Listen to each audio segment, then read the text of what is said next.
La marche vers l'égalité, auto-analyse d'associations de femmes, dynamiques et perspectives est le titre du document qui englobe l'expertise des associations de femmes et le combat militant des féministes algériennes au fil des années.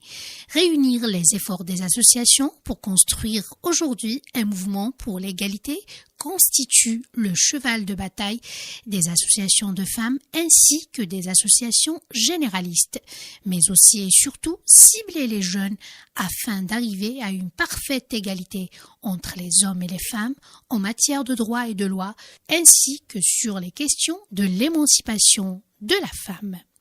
Caroline Sakina-Braque de la Perrière, directrice des Fonds pour les femmes en Méditerranée. C'est une rencontre qui réunit 127 personnes, dont 77 de moins de 30-35 ans. Donc ça, c'est aussi un peu une première d'arriver d'avoir autant de jeunes sur ce sujet. Il y a aussi 16 villes représentées dans toute l'Algérie. Donc ça fait que c'est quand même vraiment une rencontre algérienne, nationale et diverse. Et en fait, avec garçons, filles, jeunes, vieux ou vieilles, bon voilà.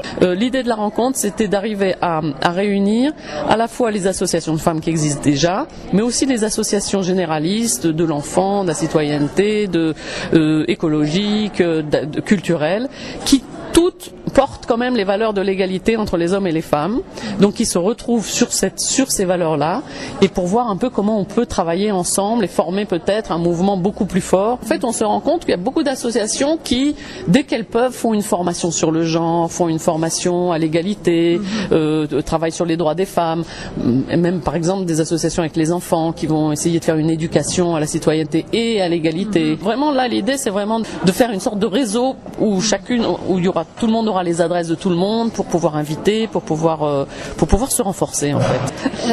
Alors comment vous voyez les rapports d'égalité aujourd'hui en Algérie ? L'Algérie est un pays très contradictoire, alors ça fait qu'il y a des endroits où il y a une vraie évolution et où les filles font énormément de choses, ont finalement gagné l'espace public de plus en plus, mais en même temps, parfois il y a une grosse régression dans la façon dont les femmes sont traitées. Mais c'est une contradiction très forte, alors très très très forte chez les hommes, ça c'est sûr, qui sont en effet beaucoup peuvent être idéalement pour l'égalité, mais il n'est pas question eux qui renoncent à leurs propres privilèges. Voilà.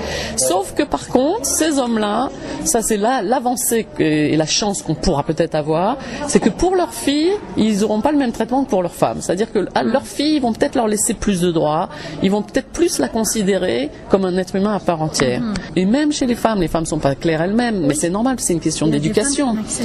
Ou alors elles disent oui pour l'égalité, mais elles-mêmes, elles vont être les premières à se précipiter pour servir un homme alors qu'il lui a rien demandé. Très très vite, les femmes se déconsidèrent, se sous-estiment. Makassi Tinhinen est une jeune activiste féministe. Cela fait une dizaine d'années à Tharwa Nfadman Soumer.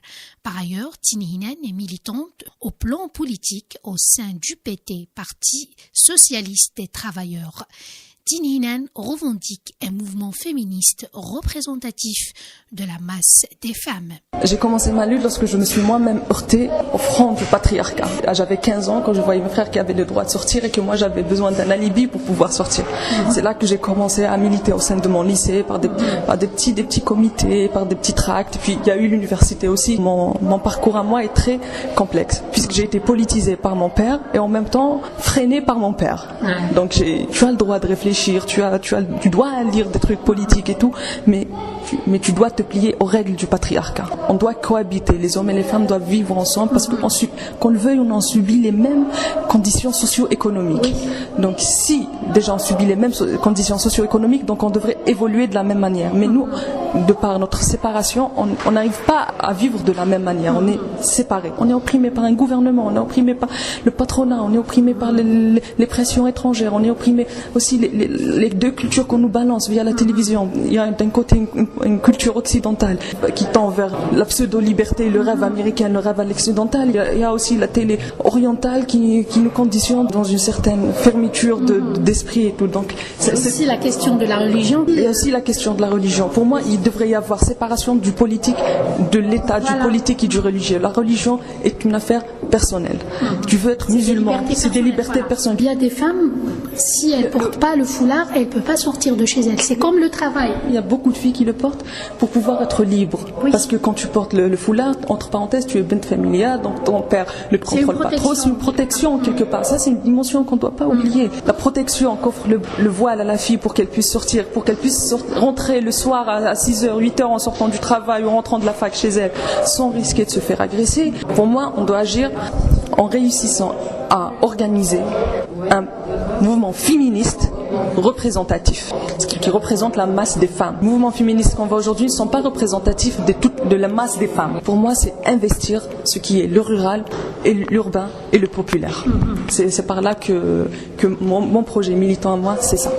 Samy Loussif est activiste féministe, coordinateur de projet à l'AFEPEC. Samy propose d'agir sur 3 niveaux. D'abord, monter un plaidoyer pour changer les lois discriminatoires à l'égard des femmes. Ensuite, faire un travail de sensibilisation au sein de la société pour changer les mentalités patriarcales au plan de l'éducation, l'élite et différentes institutions de formation. Et puis, tout ce travail ne peut se réaliser que par le travail de proximité. Depuis mon jeune âge, je me révolte contre toute forme de discrimination. Maintenant, il se trouve que dans notre pays, je trouve que la question des droits des femmes est un peu flagrante. Les inégalités, les injustices qu'on voit tous les jours dans la rue, qu'on voit par rapport au texte de loi, etc. Moi, ça me révolte. Et donc, le contact avec la FEPEC, j'ai trouvé une cause à laquelle je peux adhérer. Je n'essaie pas de soutenir les femmes. J'essaie au contraire qu'il y ait tout le temps un même traitement, que ce soit entre les hommes et les femmes, et j'applique ça dans ma vie de tous les jours. Donc que ce soit par exemple dans ma famille, je fais tout le temps des remarques. Si par exemple mon frère il dit non parce que je suis l'homme de la maison ou un truc comme ça, là je réagis très rapidement au quart de tour. Même dans mon entourage avec mes amis, par exemple quand on organise des activités, je veille toujours à la parité. J'essaie toujours de faire attention à ce qu'il y ait autant de filles que de garçons pour encourager la participation des filles, que ce soit dans le travail associatif, dans une sortie, dans n'importe quelle activité.